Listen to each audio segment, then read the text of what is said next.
Sanibonani, welcome back to enye video. Ngiyabonga kakhulu for tuning in. Thank you very much. Ngiyabonga ungakhohlwa ukusubscribe or like video, share video mangabe ungakakwenzi lokho. Please kindly subscribe. So kule video sikhulumeni ngogogo Manzini. Ugogo Manzini obeyisangoma sidumile saziwayo, celebrate isangoma. Ngobuningi simaze kakhulu ku channel ka Dade Owami Entertainment or Boldly Owami. Ade besenza bonke ama videos bebeshutha bonke ngathi kunokuthi bese be close bengabangane. Ugogo Manzini lo besebenza ngabantu and yeah, so simaze kakhulu ngokuthi ekwenzeni kwabo umsebenzi wabo bonke benodade Owami ubekhuluma nje kakhulu ngobungoma bakhe, umsebenzi wakhe wenzayo, zonke izinto azenzayo ezihlangene nobungoma, asho nje nokuthi ubengafihli lutho nje, anything that she does, anything that happens in the dark, you know what I mean? Ugogo bengafihli bafowethu ukuthi yabina I do witchcraft, ngiyaloya gezani nje ube neka yonke into nje ayenzayo in public. I do not know bezifundela ama customer noma bekusenza kanti phana, but yeah, into bengimthandela ukuthi she was open ngobungoma bakhe nokuthi into enje ngiyenza kanje, into engiyenza kanje, konke bengikubona lapha na ka Owami.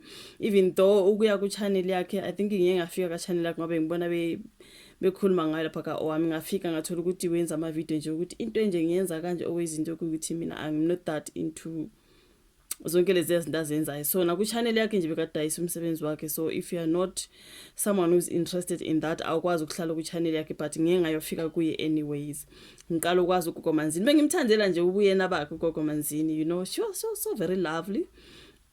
Open nje noma isangoma, but open ngayo yonke into eyenziwe izangoma, ukuthi into enje bayenza bathini nje, azisholo nje ukuthi yabona mina ke you know what I mean. Yena into bengimthandela, bengithanda ukukhuluma kwakhe, bengithanda nje ukuthi uhlala hleka, you know what I mean. She was just a human being, man. So okubi nje sikuzwile ukuthi usewadlula emhlabeni uGogo Manzini.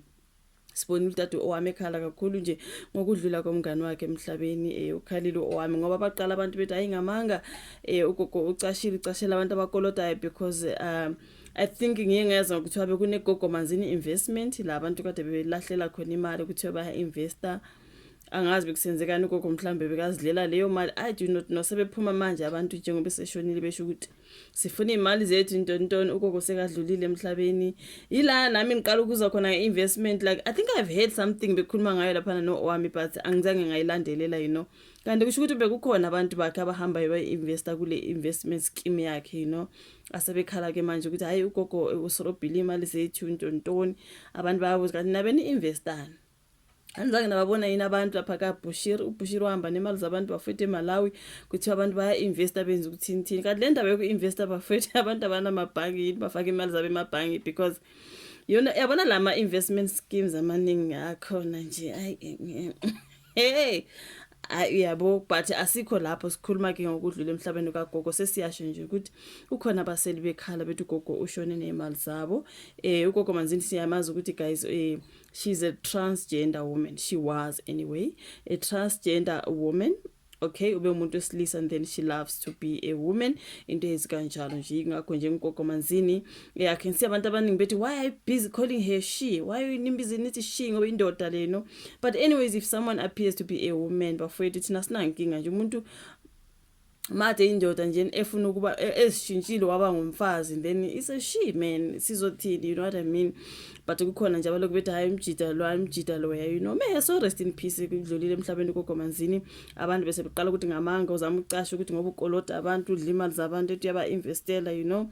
But ke ngoba sekuze uOwami wazochaza ebantwini ukuthi hayi bafowethu uGogo Manzini udlulile emhlabeni, kuthiwa ke umyeni wakhe siyazi phela ukuthi she was a married woman, obeshadile noBaba uSindani.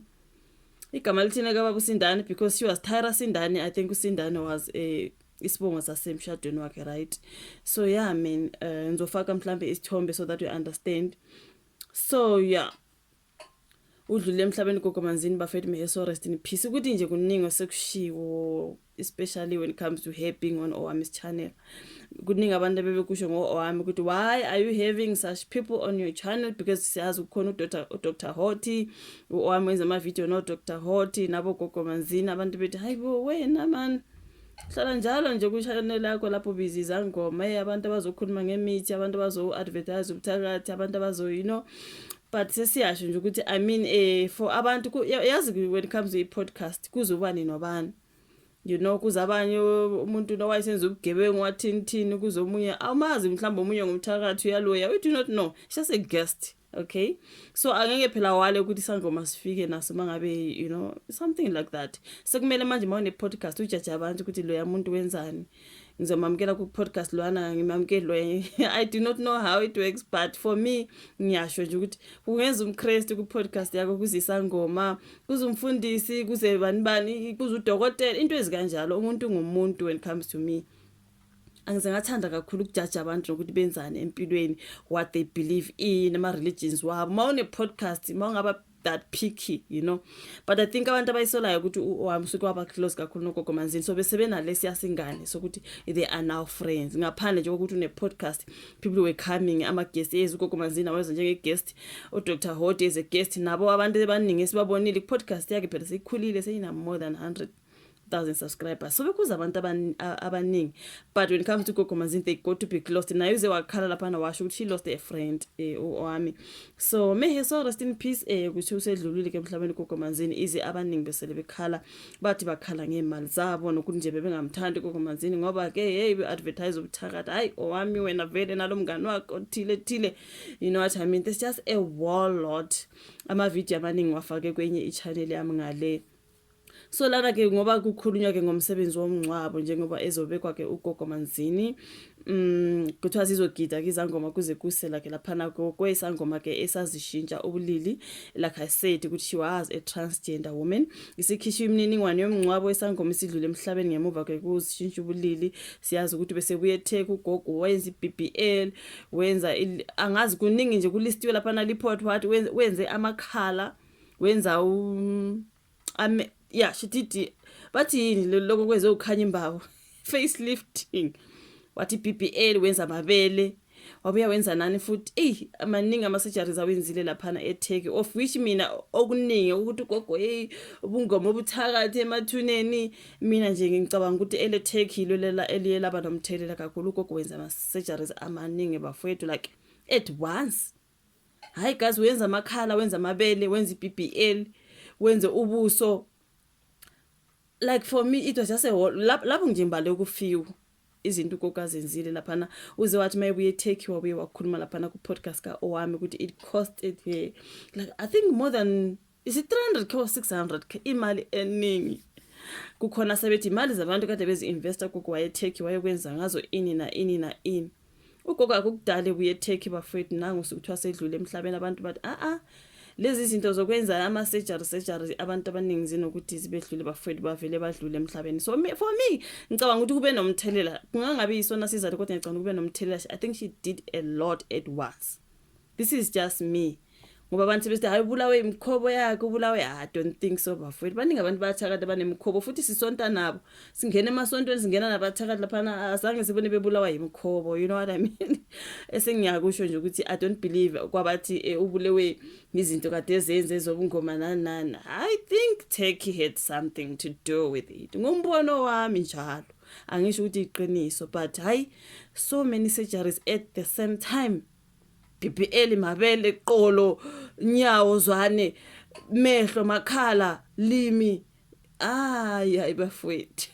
Ugogo, I think she did a lot at once. But anyways, may he so rest in peace bafowethu. Umuntu mesedlulile emhlabeni kuze kube buhlungu. Kukhulunywa ke ukuthi izangoma zizogida kusuka ngo-7 ebusuku kuze kuyolamula u7 wasekuseni ngesonto kumlindelo esangoma esazalwa singoMnumzane uRaymond Thabo Mahlangu, kodwa esishone esesaziwa ngoyelika Nkosikazi Tyra Gogo Manzini Sindane eplazini lakwaManzini ngaseBinoni. So ke kuthi umufu uzofihla emathuneni asesekhunda ngo-10 ekseni emva kwenkonzo ezokuba seplazini lakhe ngesonto ngo-8 ekseni. Ugogo Manzini udlule emhlabeni ngomhla ka-5 June salulama emva kokushintsha ke ikhala, izinqa nezinye izitho zomzimba like I mentioned. kune lokungana press release statement ke laphana ke kukhulunywa ke ngokukagogo ithi ngibona ngifunde kancane. It is with profound sadness that we confirm the passing of Tyra Sindane, also known as Gogo Manzini. She died on the 5th of June. This comes after a short illness. Statements esireleaswe ke ngumndeni ngizosifaka ku screen so that you can continue reading it, okay? So babhale laphana kaSolezwe ngesizulu udaba lukaGogo Manzini. You can also visit my other channel Philile Barbara's Entertainment nginama video ke ngodaba lukaGogo Manzini. May so rest in peace. Singabajaji bafowethu abantu ukuthi bangabe la bendabuko noma mhlambe bayakhonza noma mhlambe ngoba nala esonta khona abathakathi bakhona. Okunye ngiye ngakunaka mina sebaboni labantu abayizangoma embaziyo abasontayo. So like ukuthi umuntu wenzani bafowethu, let us not judge that much.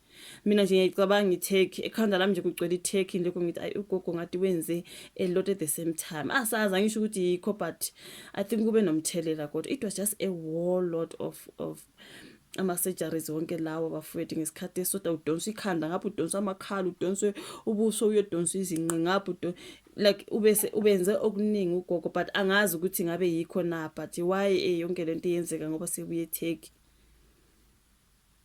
Angazi bafowethu, uzosho uvola ka comment section. May he so rest in peace. Ngathi umoya wakho ngakuthola ukuphumula. Share man. Yeah, thank you so much ukuthi ubuke video, like, subscribe, share, asibonane kwezayo. Bye.